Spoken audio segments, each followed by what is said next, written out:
আমার এই চ্যানেলে ইতিমধ্যে আদা চাষের কিছু ভিডিও আপলোড করা আছে। আমি এই বাগানে 750 বস্তা আদা লাগাইছি। আপনাদের এর আগেও আদা চাষের কিছু ভিডিও আমি দেখাইছি। আজকে আমি আদাতে কিছু জৈব সার দিতেছি।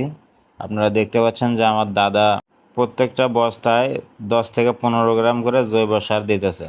আর এই বস্তা আদা চাষের একটা ভালো দিক হলো, দেখেন আমি 1 টুকরো আদা দিয়েছিলাম, এখানে কিন্তু অনেক গাছ আছে প্রত্যেকটা বস্তায়।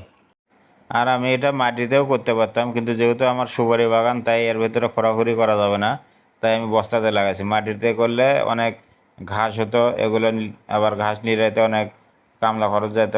সেগুলো কিন্তু বস্তায় করলে আর কোনো সমস্যা নাই, শুধু এই সারটুকুই আমি দিতেছি, এছাড়া আর এখানে কোনো কাজ করা। আর এটা হলো আমার পুরো সুপারি বাগান। এই বাগানের ভেতরে আপনারা দেখতে পাচ্ছেন আমি গাছগুলো লাগাইছিলাম। এই ভিডিওটা 10-15 দিন আগের করা ছিল। আর আমি মাঝে মাঝেই এই বস্তার সাইড দিয়ে যে ঘাসগুলো হয় এগুলো কিন্তু আমি কেটে দিই, পরিষ্কার করে দিই। আর বস্তার ভিতরে দেখেন একদমই কোনো ঘাস নেই। আর বস্তার সাইড দিয়ে যে ফাঁকা জায়গাগুলো পড়ে আছে এগুলোতে কিন্তু প্রচুর ঘাস। তাই আমি নিশ্চিন্তে আপনাদের বলতে পারি যে মাটিতে লাগানোর চেয়ে বস্তায় আদা চাষে অনেক সুবিধা বেশি। আর আমি এই বাগানে 10 শতাংশ জমিতে আমি 750 বস্তা আদা লাগাইছি, আরও 2-3 শতাংশ জায়গা ফাঁকা পড়ে আছে। তার মানে প্রতি শতাংশে 100 থেকে 120টি করে বস্তা লাগানো যাবে, যদি এরকম বাগান হয় আর কি। তাহলে আর যদি বাগান না হয় তাহলে আপনি আরও বেশি লাগাতে পারবেন, 150 অথবা 160 পিস এরকম বস্তা লাগাতে পারবেন। আমার প্রতি বস্তায় খরচ হয়েছে প্রায় 41 টাকার মতো প্রতি বস্তায়।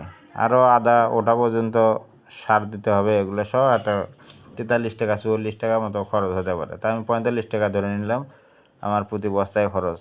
সেক্ষেত্রে প্রতি বস্তায় আদা আশা করছি প্রায় 1 কেজির উপরে হওয়ার কথা। আপনারা আদা লাগানোর আগে আদার বীজটা আগে ভালোভাবে যাচাই করে নেবেন। কারণ আমি এখানে যে আদাটা লাগাইছি এটা হলো ভিয়েতনামের আদা, বাড়ি 3 নামে আদা। এই আদাটা আমি এখানে লাগাইছি, এটা অনেক মোটা হয়, যার কারণে এটার ওজনও বেশি হয়। আপনারা দেশি আদা কখনোই বস্তাতে লাগাবেন না, দেশি আদার ফলন কম, অনেক গাছ হয় কিন্তু প্রতি বস্তায় 1/2 কেজির উপরে কিন্তু আদা হবে না। গাছ দেখে লাভ নাই, যেহেতু আপনারা এই কৃষি উদ্যোক্তা হিসাবে এই চাষাবাদটা করবেন, সেক্ষেত্রে একটু ফলন বেশি না হলে আপনাদের কিন্তু পোষাবে না।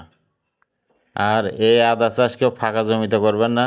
যাদের পরিত্যক্ত জমি পড়ে আছে, অনেক পেঁপে বাগান, আম বাগান, কাঁঠাল বাগান, লিচু বাগান, সুপারি বাগান, তারা এই বাগানের ভেতরে পরিত্যক্ত জমিতে এভাবে বস্তায় চাষাবাদ করতে পারেন। এই আদা চাষে একটু সময় বেশি লাগে, প্রায় 8 থেকে 9 মাস সময় লাগে আদাটা হতে। আমি পরীক্ষামূলকভাবে 750 বস্তা লাগাইছি। যেহেতু 1000 বস্তা করার একটা আইডিয়া ছিল, কিন্তু আমি যেহেতু মাটি বাইরে থেকে কিনে নিয়ে এসে বস্তা করছি, তাই মাটি শর্ট পড়ার কারণে আমি 1000 বস্তা করতে পারিনি। তারপরে পরীক্ষামূলকভাবে করেছি, যদি আমি আদায় ভালো ফলাফল পাই আর কি, তাহলে আমি চিন্তা ভাবনা করছি এসব আদা বিক্রি করব না, এগুলো আবার বীজ হিসাবে রেখে দেবো। এগুলো আবার সামনের বছরে আমি 10,000 বস্তা আদা লাগানোর একটা টার্গেট নিয়েছি। আর এই আদা চাষে যদি রোগ বালাই সম্বন্ধে বলেন, তাহলে আমি এ পর্যন্ত যতদূর দেখেছি এই কোনো রোগ বালাই তেমন নাই। তারপরেও আমি একবার এক্সরে করছি যাতে কোনো পোকামাকড় আক্রমণ না হয়।